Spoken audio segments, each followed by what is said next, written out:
Hello and welcome to the fourth part in a series of tutorials where I will be showing you how you can build your very own web application. In this series we will be focusing on more the back-end sides of things and how to get your web app up and running with authentication and things like that. However, there still will be a focus on HTML and CSS and things like that.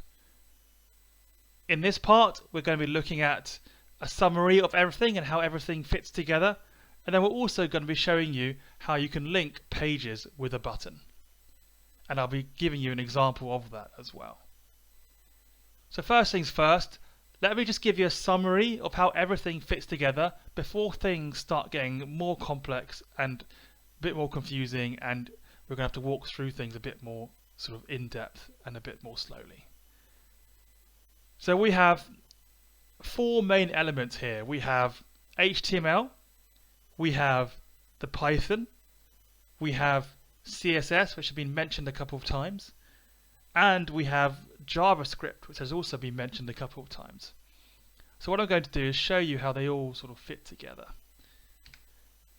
So this is the web page. Let's say this grey box is the web page. What we have is HTML that goes into the web page, and this is what adds the components like the buttons, the forms, the areas to put the text themselves, and things like that. It makes the page look like a page. And it adds the components with the potential for them to be interactive.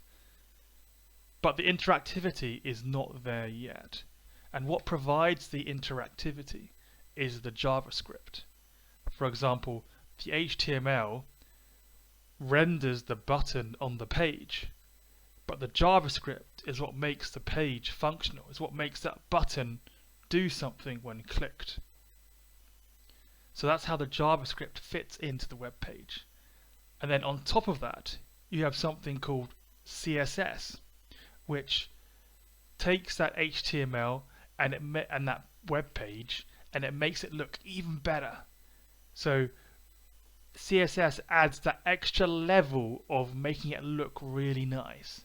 And if you go online, you can find these CSS libraries as well as these HTML libraries. But you can find these CSS libraries that add animations and things like that, and spinning items and you name it, and there'll be a library of them somewhere. And then how Python fits into everything is that Python acts as a framework that links and builds everything together. So that's how we are using Python in this case. This is what Flask is meant for.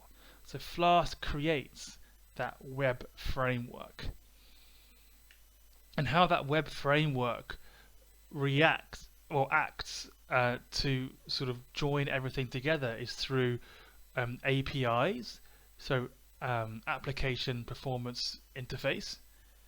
And what that does is through the use of functions that we have created and we've seen in the previous parts, we can create these web pages. We can use this HTML and we can have everything come from that Python framework. So that's how everything fits together. And if you're interested also, the API, the type of API that we're using here is called a REST API. There are different types of APIs. We won't go into them in this series, but what we're using here are REST APIs. So that's how everything fits together. You have your web page, you have the HTML that renders the page and makes it look like a page with components, and you can make HTML look quite nice on the web page without CSS, but the CSS just adds the extra level of wowness. And then you have your JavaScript as well, which adds the functionality. And we have Python that we're using as our web framework. I just want to pause right there just to say that please do subscribe to my channel and do follow me on Twitch, on YouTube as well, and take a look out for me on TikTok and other channels in the future. And take a break because I've spoken a lot now for a couple of minutes and I want you to just have everything sink in. I know I keep the video short so that I don't give you too much information, but even that can be a lot of information within the sort of 10 or 15 minute episodes that I shoot my videos on. Cool. So now that we have that sort of understanding there and that summary, let's get cracking, and we're going to go and we're going to create some new HTML pages and we're going to link them together with a button. So what we're going to do is we're going to very simple HTML. We're going to have one button from the first page. When you click on it, it goes to the second page, and then another button that says back. So when you click on the second page, it goes back to the first page. So the first thing we need to do is create the HTML for our pages. Set everything up. So our first page here, what I've done is, remember basic.html, I've copied that and I've pasted that in here, except I've added one thing, and that's this line here. And this is what renders the button. So we have our button type, which is button, and then we have onClick window.location.href equals / second page. And this is JavaScript. So what this will do is this will, when the button is clicked on click, it will go to the second page, which we have called second page. And then we also have a text that's displayed in the button called click me. And then we've closed that HTML tag with / button. And then with the second page, I've done exactly the same thing as I did with the first page, except the windows.location.href refers to the first page. Now we're using Python Flask and it supports this sort of / first page, second page text, just referring directly to the page. But in other softwares or programs, you may have to reference the full name of the full URL. Cool, so once we've done that and we've got our first page and second page sort of HTML sorted, we can go back to our program here and notice we've got our traditional from Flask, import Flask, and then also render template. We've also got our app created with our template folder specified, and we also have bound down here if name equals main app.run. I've also specified a port here because I was getting an issue which I have mentioned in a short previously, where the port 5000 just doesn't seem to be working, and what happens is you just get an internal server error just running continuously unless you change the port, which solves that error.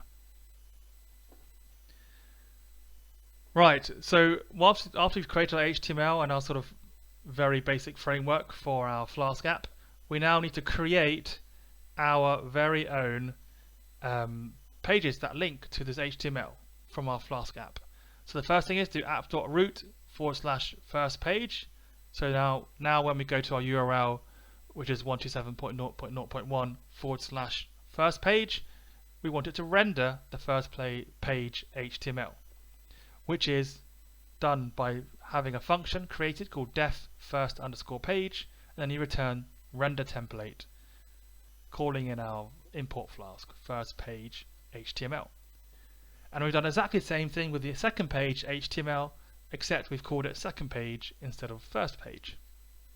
So once we've done that, we can save it, we can run it, and we click through the link, and then we go to it. Notice it's page not found. That's because we haven't really got a home page at the moment. We haven't built a home page, and so there is no home page to be found. But if we go to first page, we can see here we have our HTML for our first page. And notice here we have my first paragraph as well, and the button saying click me. So if we then click on the button, we have here my second page, some text, and another button that says back. And what we can do now is go back, and it goes back to the first page. Notice we didn't have to even specify in the URL. In all the parts we've talked about since previously, we've had to go into the URL and we've had to sort of manually go into that page. Now we're not doing that. It's changing the URL by itself just through the use of having a button. So in the next tutorial, we're going to go back to HTMLs and using CSS as well. We're going to build a nice page, and I'm going to show you something called Bootstrap, which is a very nice HTML repository. Everything is free as well, and I'll show you how to use that. And we're also going to take a look at HTTP responses. That is a key element which we need to have some understanding of before we start moving forwards into the more complex stuff. And then after that, we're going to get some really juicy stuff into the authentications, authorizations, JWT tokens, maybe some two-factor authentication, and some reCAPTCHAs as well.